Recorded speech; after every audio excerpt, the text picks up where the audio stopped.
Assalamualaikum warahmatullahi wabarakatuh. Waalaikumsalam warahmatullahi wabarakatuh. Alhamdulillahi rabbil alamin. Assalatu wassalamu ala asyrafil anbiya'i wal mursalin sayyidina wa maulana Muhammadin wa ala alihi wa ashabihi wa man tabi'ahum bi ihsanin ila yaumiddin. Amma ba'du. Baiklah, kita akan melanjutkan pada hadis ke-6. An Aisyah radhiyallahu anha qalat dakhala alayya an-nabiy sallallahu alaihi wasallam fa'araftu fi wajhihi an qad hadarahu syai'un fatawadda'a wa ma kallama ahadan falasiqatu bil hujrati astami'u ma yaqulu faqa'ada 'alal minbari fahamidallahu wa athna 'alaihi wa qala ya ayyuhan nasu innallaha ta'ala yaqulu lakum muru bil ma'rufi wanhaw 'anil munkar qabla an tad'u fala ujiba lakum wa tasa'aluni fala u'tiyakum wa tastansiruni fala ansurakum fama zada alaihinna hatta nazala. Dari Sayyidatina Aisyah radhiyallahu anha, ia berkata, suatu ketika baginda Rasulullah sallallahu alaihi wasallam masuk ke dalam rumahku dan aku mengetahui dari raut wajah beliau bahwa sesuatu telah terjadi pada diri beliau. Beliau tidak berbicara kepada siapapun. Setelah berwudu, beliau masuk ke masjid. Aku pun merapatkan diri ke dinding kamarku agar dapat mendengar apa yang beliau sabdakan. Beliau duduk di atas mimbar. Setelah memuji Allah Subhanahu wa taala, beliau bersabda, "Wahai manusia, sesungguhnya Allah Subhanahu wa taala berfirman kepada kalian, perintahkanlah kepada kebaikan dan cegahlah dari kemungkaran sebelum datang masa ketika kalian berdoa, tetapi aku tidak mengabulkan doa kalian. Kalian meminta kepadaku, tetapi aku tidak memberimu. Dan kalian meminta tolong kepadaku dalam menghadapi musuh, tetapi aku tidak menolongmu." Beliau tidak menambah sabda beliau dan terus turun dari mimbar. Hadis riwayat Ibnu Majah, Ibnu Hibban dari kitab At-Targhib. Bagi saudara-saudara yang ingin melawan musuh-musuh Islam tetapi tidak mempedulikan dan meremehkan masalah agama, hendaknya benar-benar memperhatikan hadis ini, bahwa pertolongan terhadap kaum muslimin itu tersimpan dalam kekuatan agama mereka. Sayyidina Abu Darda radhiyallahu anhu adalah seorang sahabat yang terkenal. Ia berkata, hendaklah kamu selalu menyuruh manusia berbuat baik dan mencegah mereka dari kemungkaran.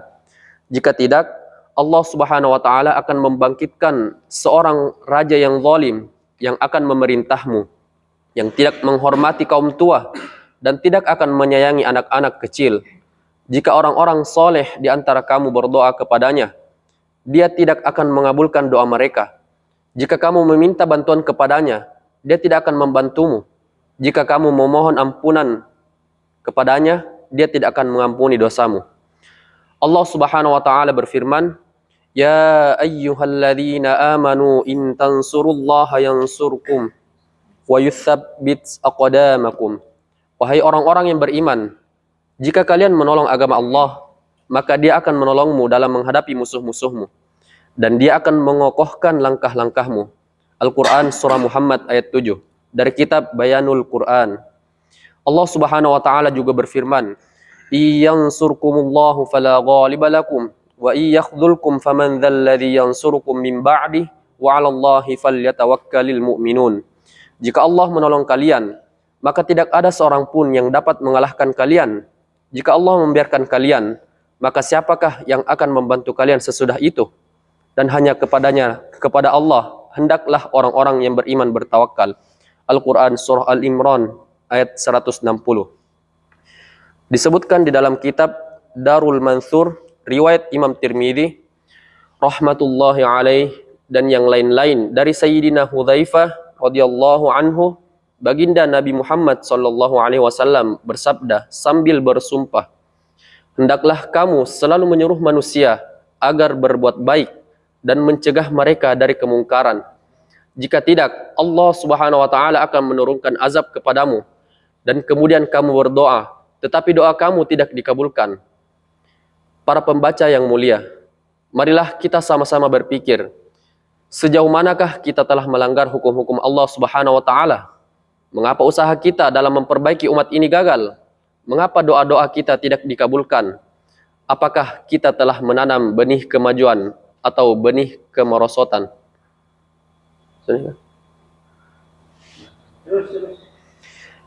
Selanjutnya, hadis yang ketujuh. An Abi Hurairah radhiyallahu anhu qala qala Rasulullah sallallahu alaihi wasallam idza 'azzamat ummati dunya nuzi'at minha haibatul islami wa idza tarakatil amra bil ma'rufi wan nahya 'anil munkar hurimat barakatal wahyi wa idza tasabbat ummati saqatat min ainillah.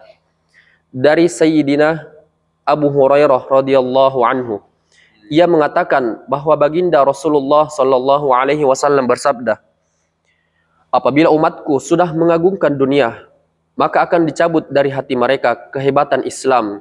Apabila mereka meninggalkan amar bil ma'ruf nahi anil munkar, maka mereka akan terhalang dari keberkahan wahyu. Apabila umatku saling mencaci, maka jatuhlah mereka dari pandangan Allah Subhanahu wa taala. Hadis riwayat Hakim Tirmizi dari kitab Durrul Mansur. Banyak orang yang berusaha agar umat Islam dan agama Islam menjadi jaya, tetapi usaha-usaha mereka ternyata menuju ke arah kemerosotan.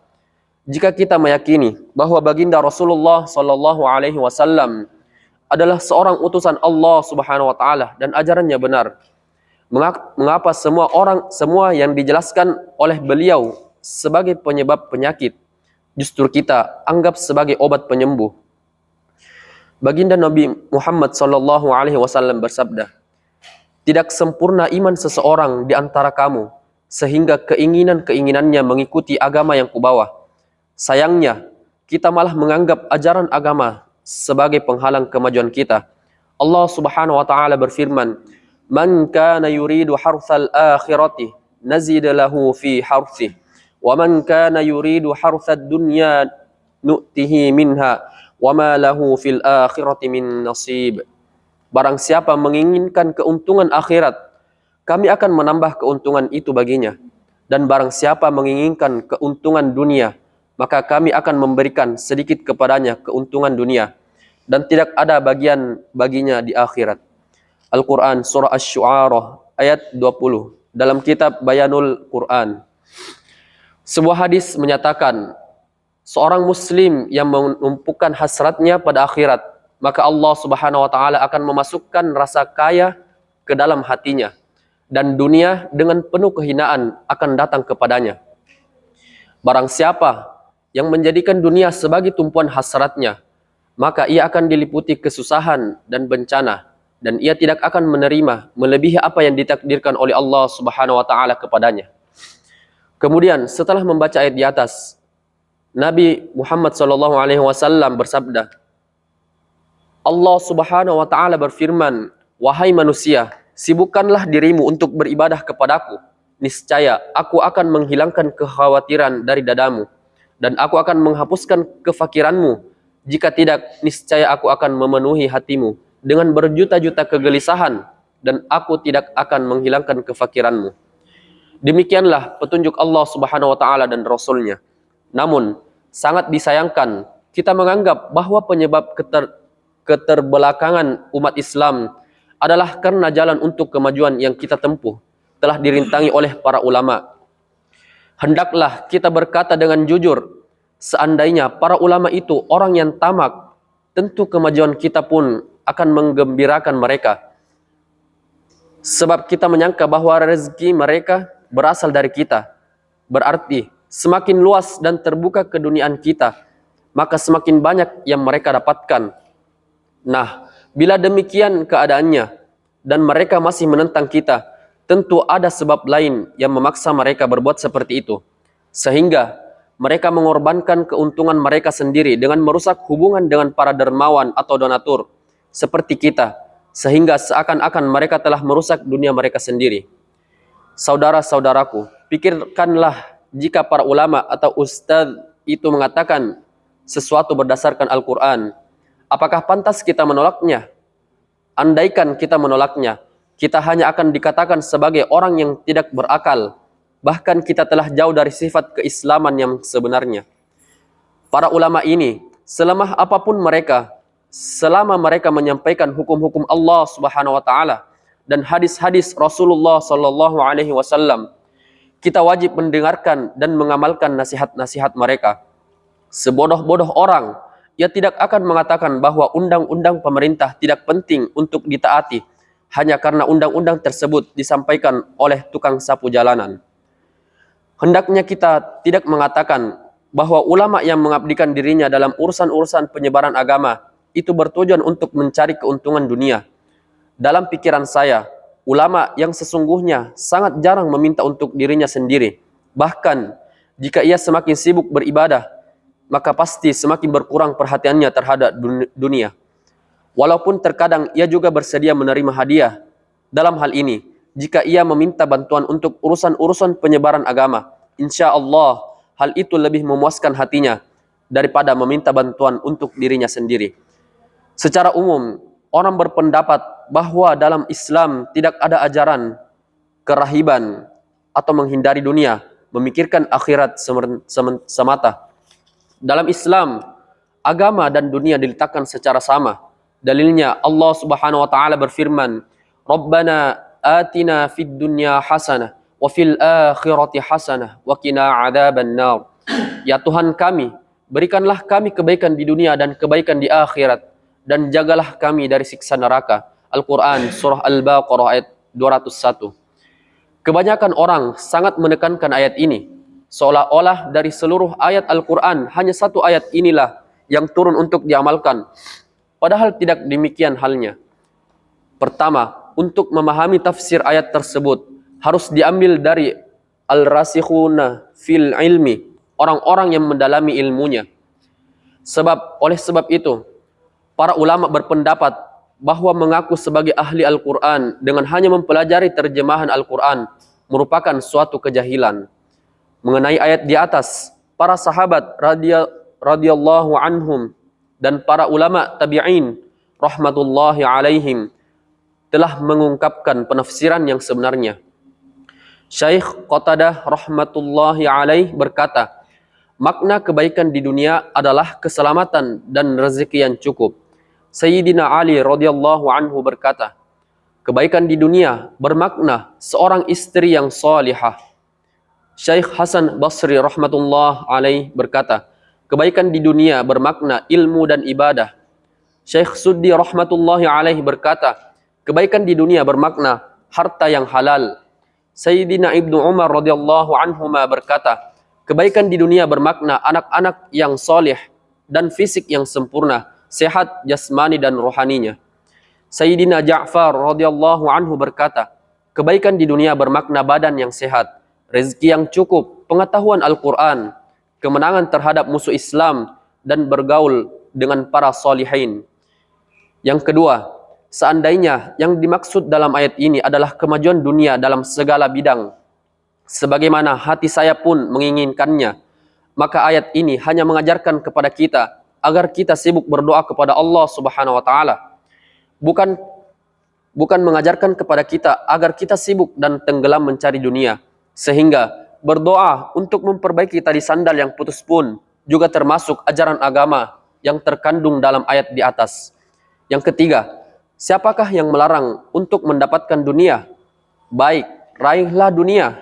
Raihlah dunia dengan penuh semangat. Kita semua sama sekali tidak menghendaki untuk meninggalkan dunia yang memang dianggap sebagai keberuntungan dan harus dicari. Yang kita maksud adalah sebanyak apapun kita berusaha untuk dunia, hendaknya kita berusaha untuk agama lebih dari itu, atau paling tidak seimbang dengan usaha dunia kita. Sebab sebagaimana pendapat kalian, agama dan dunia sama-sama dianjurkan. Kini, saya ingin bertanya, bukankah ayat di atas juga merupakan bagian dari Al-Quran yang sama, yang juga menyebutkan ayat-ayat berikut ini? Man kana yuridu harsal akhirati nazid lahu fi harsi, wa man kana yuridu harsad dunya nu'tihi minha, wa ma lahu fil akhirati min nasib. Barang siapa menginginkan keuntungan akhirat, maka kami akan menambah keuntungan itu baginya. Dan barang siapa menginginkan keuntungan dunia, maka kami akan memberikan kepadanya keuntungan dunia dan tidak ada bagian baginya di akhirat. Al-Quran surah Asy-Syura ayat 20. Man kana yuridul ajila ta'ajjalna lahu fiha ma nasha'u liman nurid thumma ja'alna lahu jahannama yaslaha madmuman madhura wa man arada al-akhirata wa sa'a laha sa'yaha wa huwa mu'min fa ulaika kana sa'yuhum mashkura. Barang siapa menghendaki kehidupan sekarang, yaitu duniawi, maka kami segerakan baginya di dunia itu apa yang kami tentukan bagi orang yang kami kehendaki. Kemudian kami tentukan baginya neraka jahanam. Ia akan memasukinya dalam keadaan tercela dan terusir. Dan barang siapa menghendaki kehidupan akhirat dan berusaha ke arah itu dengan sungguh-sungguh, sedang ia adalah seorang yang beriman, maka mereka itu adalah orang-orang yang usahanya dibalas dengan baik. Al-Quran surah Al-Isra ayat 18-19. Dzalika mata'ul hayatid dunya wallahu 'indahu husnul ma'ab. Yang demikian itu hanyalah kesenangan hidup di dunia, sedangkan di sisi Allah lah tempat kembali yang baik, yaitu surga. Al-Quran surah Ali Imran ayat 14. Minkum may yuridud dunya wa minkum may yuridul akhirah.